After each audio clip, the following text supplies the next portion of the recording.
to the red envelope that changed the world. At just 25 years young, the Netflix DVD service is going dark. Welcome to Watch Mojo, and today we're counting down our picks for the most unforgettable throwback tech, gadgets, and digital platforms from the 2000s. But few, if any, make MySpace their own anymore.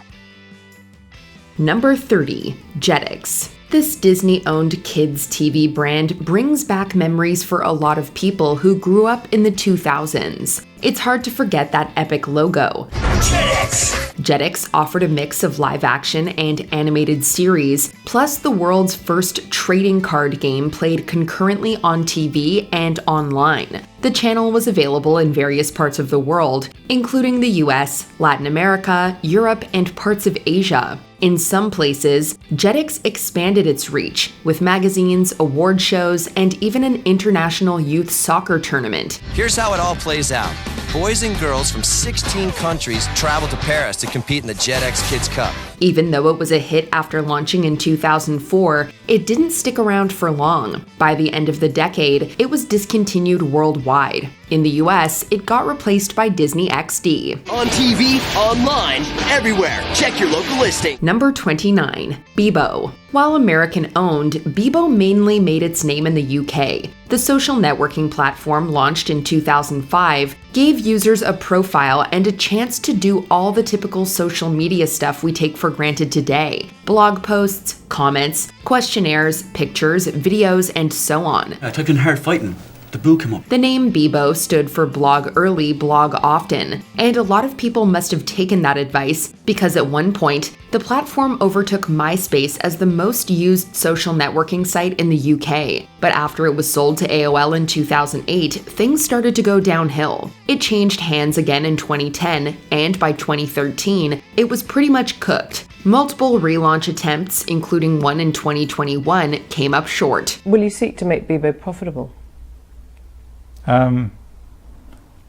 It's the last thing on my mind right now. Number 28, VCRs. After decades as a staple in countless households, the VCR really started fading into obscurity in the 2000s. DVDs played a big role in that, overtaking VHS rentals in the US by 2003. Remember how cool it was to record and play back TV shows? Or to pop in a videotape of an old favorite movie? These days, we barely think twice about that kind of access. The rise of higher quality, more advanced DVRs only sped up the shift in home video, and by 2016, the last remaining VCR manufacturer had stopped production. We wanted to continue producing them, but it's become hard for the vendors to continue producing the parts, so we decided to stop our production of the VCR. Number 27, G4. Perhaps the only drawback for many fans of the G4 television network was that it required a paid subscription, but plenty would tell you it was worth it. It's Adam Sessler and Morgan Webb. Hello and welcome to X-Play. After launching in 2002, G4 quickly established itself as a favorite for gamers and tech enthusiasts alike. With shows like Cheat, X-Play, and Attack of the Show, it was the go-to channel for video game tutorials and reviews, as well as general pop culture, tech, and gaming news. Okay, you know what? Just make sure to tune in January 2nd, 2008. That's when we're coming back. In 2013, G4 was available in over half of all American households with TV, but by the end of 2014, it was shut down. And that's all for now. A relaunch came 7 years later, but it only took a year before the network disappeared from TV guides once again.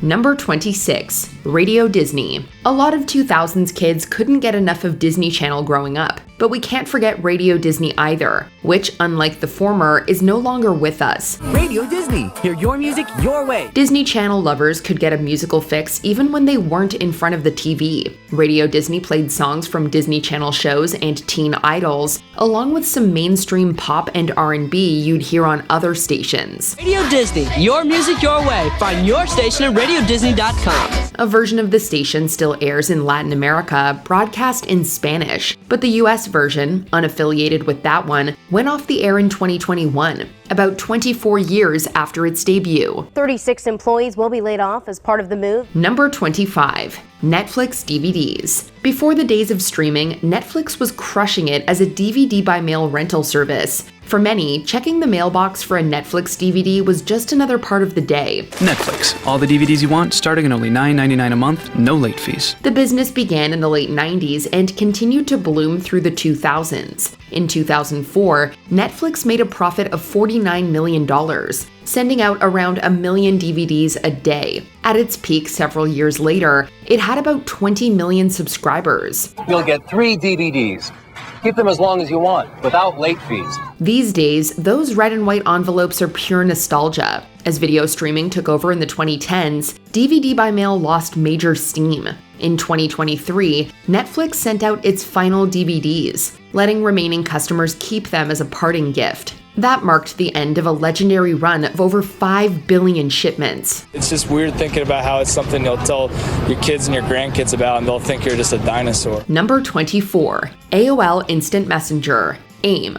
Before texting and social media DMs took over, AOL Instant Messenger was the way to go, or at least one of the ways to go. I get instant messages from John. Yahoo Messenger was another game changer tons of people used during the 2000s. But for this list, we're giving the slight edge to AIM, which came out first. At the peak of its powers, AIM had more than 60 million users and was the most widely used instant messaging method in North America. It's having a verbal chat electronically. By the time the 2000s were in the rear view, though, competition became overwhelmingly stiff as the number of ways to message people expanded and advanced to new heights. Now, AIM's not just a way, it's gone. People started to shift away from AIM, as it was called, when text messages, Twitter, Facebook started to become more popular.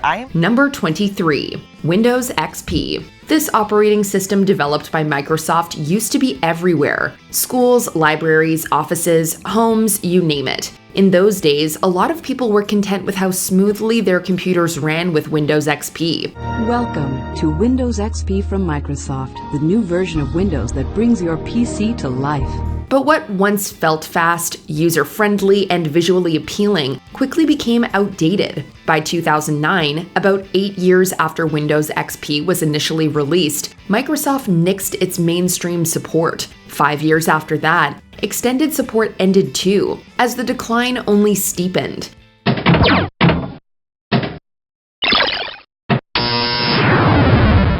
But even now that Windows XP has become virtually obsolete, we can never forget that trademark startup sound.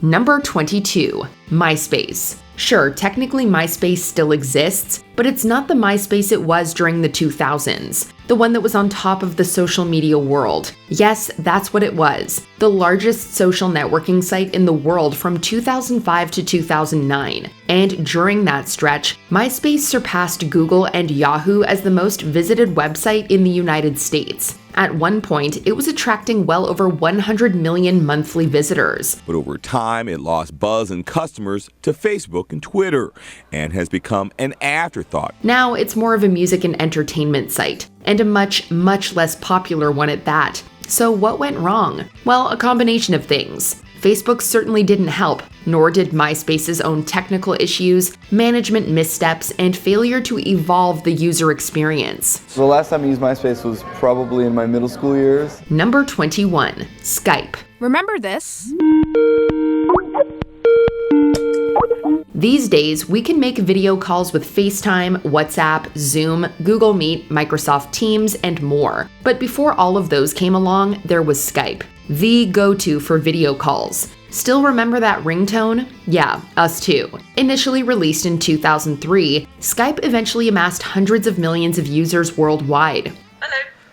Hi, Emma. Its popularity soared in the late 2000s and into the 2010s as its free video chatting services became available for more and more devices. But in May 2025, Microsoft, the owner of Skype, shut it down, choosing to put its focus on its Teams platform. If just hearing the word Skype or seeing that white and blue logo brings up fond memories, you're definitely not alone. It's deemed Skype to sort of be no longer needed among its portfolio of offerings. Number 20, Blackberry Phones. New Blackberry, huh? Yeah. Me too.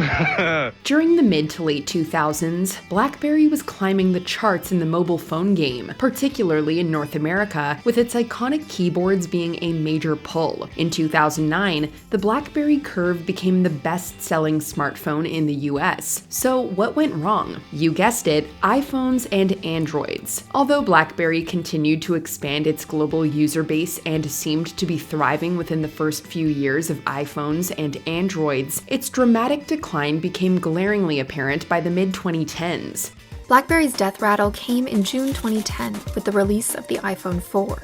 By the end of that decade, whoever you knew that had previously owned a BlackBerry most likely no longer did. It was finally time for the company to bow out of the phone game in 2022. And despite their downfall, these iconic phones will always be bricks in the foundation of smartphone history. Number 19, Zenga. Before the social media sites that dominate the digital world today, there was Zenga. In the 2000s, it became a popular place, especially among teens, to blog and connect online. This web blogging service took off at the start of the decade, and shortly after, it added features like comments and photo uploads. In 2006, Zenga let users upload audio blogs and add online friends. That year, it hit a user base of around 30 million, but even the launch of video blogs in 2007 wasn't enough to keep this once significant social media presence around. Zenga shut its doors in 2013. Thanks Facebook, Instagram, and Twitter.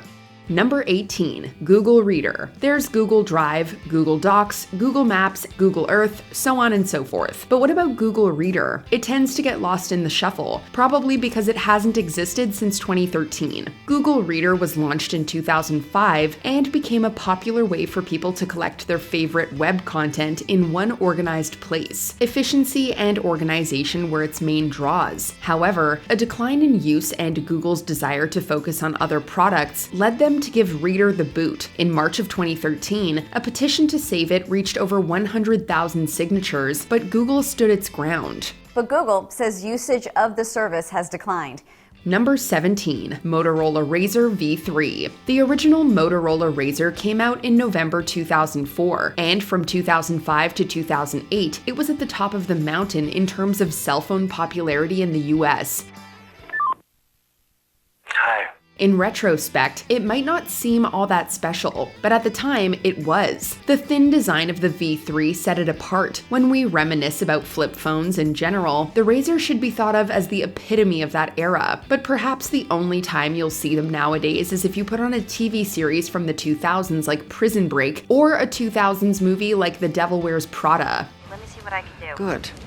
Number 16, personal digital assistants. It's got a PDA? Everybody's got a PDA. A touchscreen device with data storage, Bluetooth, a calendar, an address book, and a calculator. Sounds familiar, right? These are the functions many personal digital assistants, or PDAs, were built to provide. PDAs entered a lot of people's lives in the 1990s and 2000s. One example is Microsoft's Pocket PC, which was introduced in 2000, but was phased out by the end of the decade.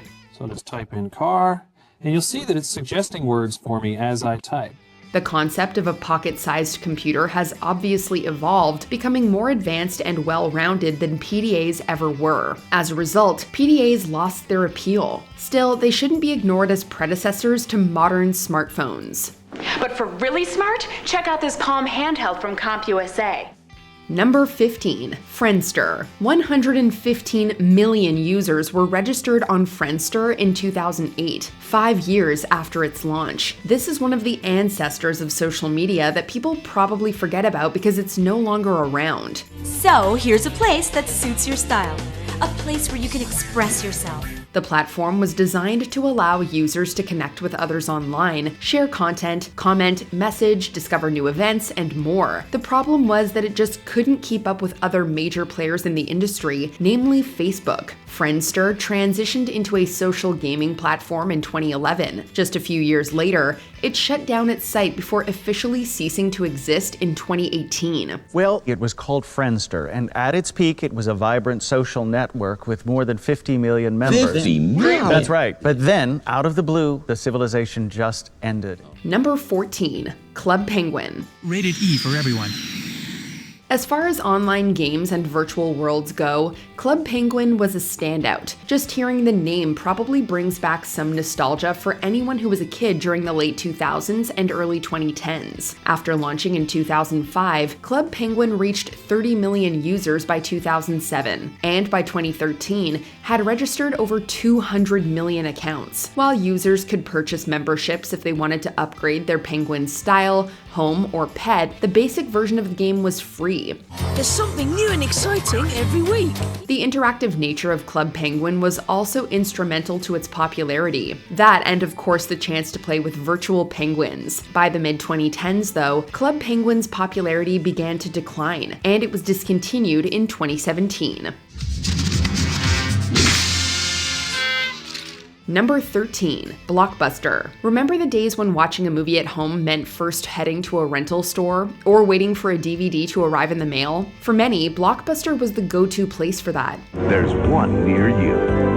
At its peak, the chain boasted over 9,000 store locations. However, a combination of factors, including the Great Recession, rising competition, and a failure to adapt to the changing home video landscape, led to its demise. By 2014, all corporate-owned Blockbuster stores had closed, and the company had shut down its DVD by mail program after filing for bankruptcy a few years earlier. This really is the end of an era. Blockbuster will close all of its remaining stores. Technically, one Blockbuster store still survives in Bend, Oregon, serving as a nostalgic tourist attraction and a reminder of the brand's once iconic status. This is it. This is our final stand. Number 12. Redbox. Perhaps you remember that eye-catching red movie machine inside or outside your local supermarket, convenience store, or pharmacy. And with over 41,000 kiosks in more locations than Starbucks and McDonald's combined, that vending kiosk was known as Redbox, easy to remember and instantly recognizable. Redbox was founded in 2002 and quickly expanded its kiosk locations across the US. The idea was transformative, and the technology seemed pretty awesome at the time. Well, I guess we could get a scary movie. That one was crazy. You'd use the screen to browse through numerous movie options, pick what you wanted to rent, pay, and voila, the DVD would pop right out. You'd then bring it home, watch it, and return it when you were done. Simple as that. However, with the rise of streaming, the company couldn't keep up. Its run officially came to an end in 2024. The 24,000 DVD kiosks are closing as streaming continues its dominance. Number 11. iPods. These discontinued portable media players were a key part of Apple's history and revolutionized the way we listen to music. iPods were a tier above formats like mini discs. The first ever iPod was released in 2001. iPod, 1,000 songs in your pocket. Over the years, Apple produced a variety of models: the Classic, Mini, Nano, Shuffle, and Touch, offering plenty of ways to enjoy your favorite tunes. Some versions even came with games. Many former iPod users probably remember the iTunes store to buy songs and build playlists. Apple officially discontinued the iPod product line in 2022, but its decline started long before, as the iPhone took over in the 2010s, blending music playback with so much more. As a business decision, this makes a lot of sense. People are not buying iPods. Number 10. Nintendo Picto Chat. Before the iPhone, there was the Nintendo Picto Chat. This 2004 messaging app was included on various Nintendo DS consoles. Essentially, one user could type or draw on their console and share their message to other DS users. Hey, look what I got! We can chat on these! Those who played Super Smash Bros. Brawl may recognize the Picto Chat, as it actually appears as a stage in the game.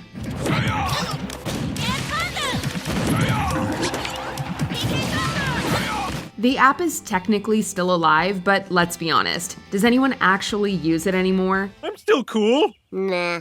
You've changed, man. The DS was discontinued in 2013, and the 3DS has since replaced Picto Chat with another app titled SwapNote.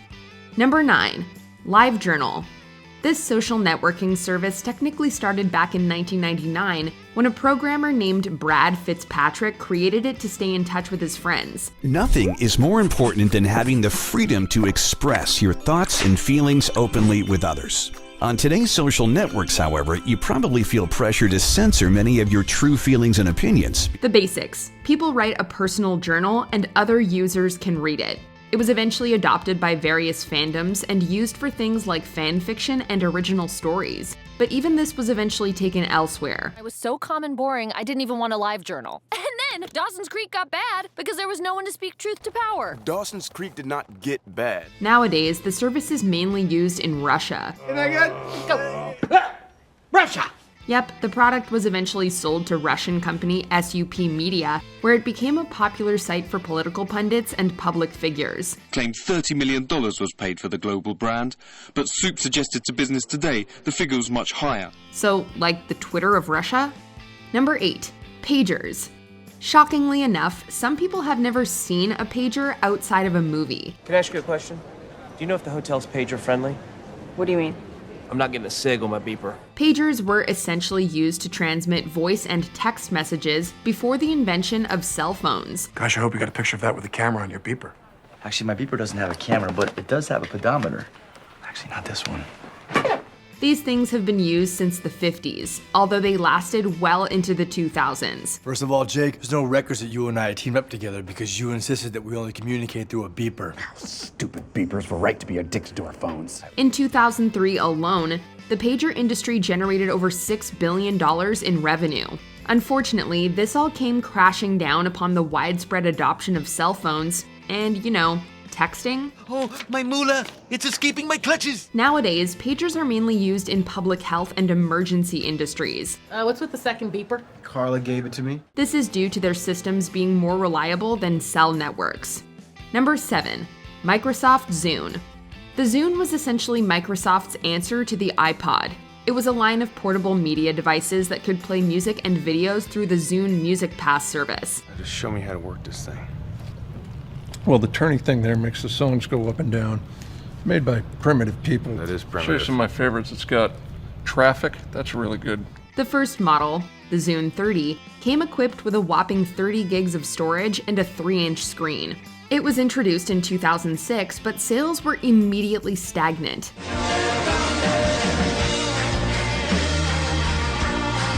It took just 3% of the MP3 market and was considered dead by 2008. I stood in front of a case of iPods and I bought a Zune. What's a Zune? Yep, exactly. Sales had crashed, and even major stores like GameStop refused to sell them, citing a lack of demand. The hardware hung on until 2011, until it was mercifully discontinued. Number 6. CD binders.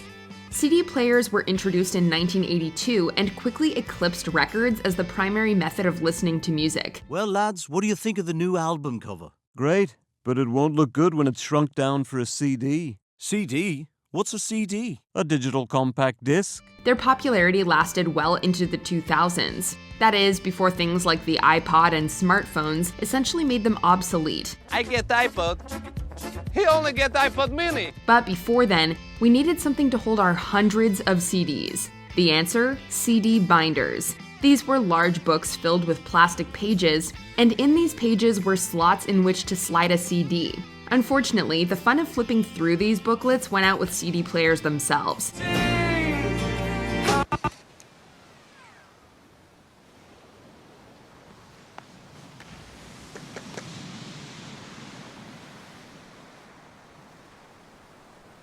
Son of a bitch. Now we can scroll through our phones instead. Admittedly, it does not bring the same joy. Number 5. Sony Ericson. Remember the Sony Ericson? Not many do. Pepperidge Farm remembers. The mobile market is a fickle thing, and many companies, including Blackberry, have come and gone. Smartphones were actually in play long before the iPhone appeared in 2007.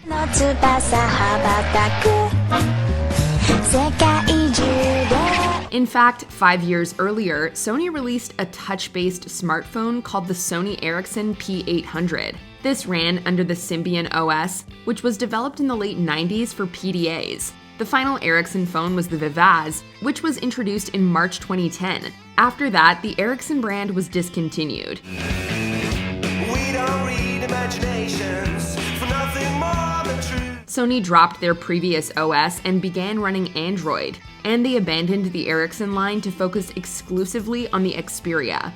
Number 4. Halo 2 servers. Few video games are as historic as Halo 2.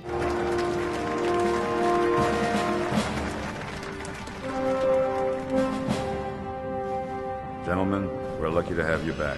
Its multiplayer component helped popularize Xbox Live and originated many now common aspects of online gaming, including matchmaking and lobbies. Multiplayer is a little different because it's more like a sport in that yes, the game is there, but it's basically helping you compete against your friends. Yep, one could certainly make the argument that online multiplayer gaming began with Halo 2, at least within the mainstream. Oh, I haven't had a chance to shower for a few days. I've been gaming like a loon. Unfortunately, a major part of its history is now dead. The Xbox Live server was officially discontinued in April of 2010, and the PC servers were terminated 3 years later. I thought we were gonna play Halo tonight. By the summer of 2013, all the OG Halo 2 servers were offline. Luckily, the game survives through the Master Chief Collection, and its multiplayer can still be enjoyed to this day. Now make a girl a promise. If you know you can't keep it. Number 3, MSN.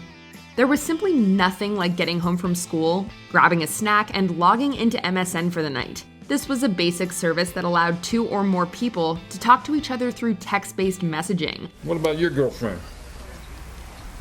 Well, things are getting pretty serious right now. I mean, we chat online for like 2 hours every day, so I guess you could say things are getting pretty serious. Voice recordings were introduced in later iterations. The service really took off in the early 2000s, with version 7.5 being released in the summer of 2005.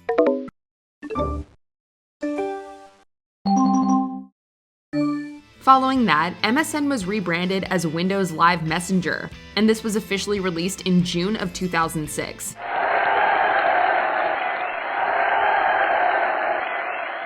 Unfortunately, it was also around this time that social media truly blew up, leaving Messenger in the dust. I don't want things to change. But you can't stop the change, any more than you can stop the suns from setting. Number 2, LimeWire and Napster.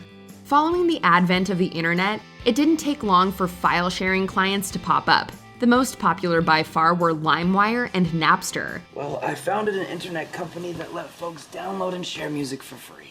Kind of like Napster? Exactly like Napster. What do you mean?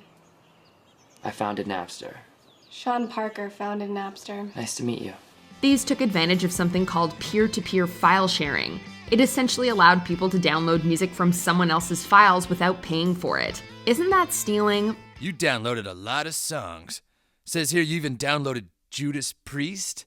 That's hard time you boys are looking at. You got anything to say for yourselves? We didn't think it was that big a deal. We'll let you be the judge. These systems exploded in the early 2000s and were easy enough to use. So much so that even the most technologically averse individuals could operate them.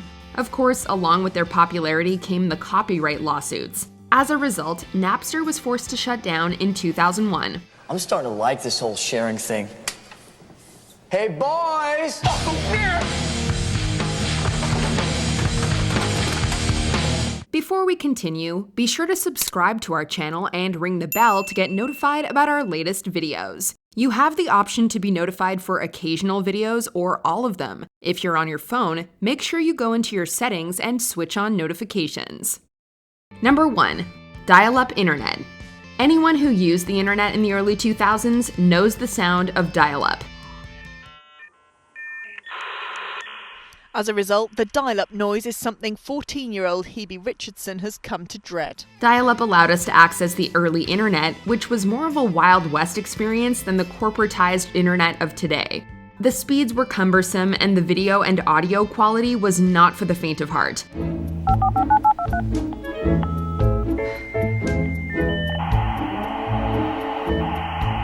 Welcome. But there was an undeniable sense of fun to it all. Hurry up, I'm a busy man. We were experiencing something truly groundbreaking, historic even. Napoleon, don't be jealous that I've been chatting online with babes all day. Of course, broadband killed dial-up in the mid-2000s, and a certain part of the internet ended with it. Broadband is the marriage of those technologies. The best description I heard came from a pioneer in broadband, Excite at Home. They call it the internet on steroids. One thing we don't miss, however, is having to log off so someone could use the phone. Yeesh. What do you miss most from the 2000s? Let us know in the comments. How long was I out? Is Napster still a thing?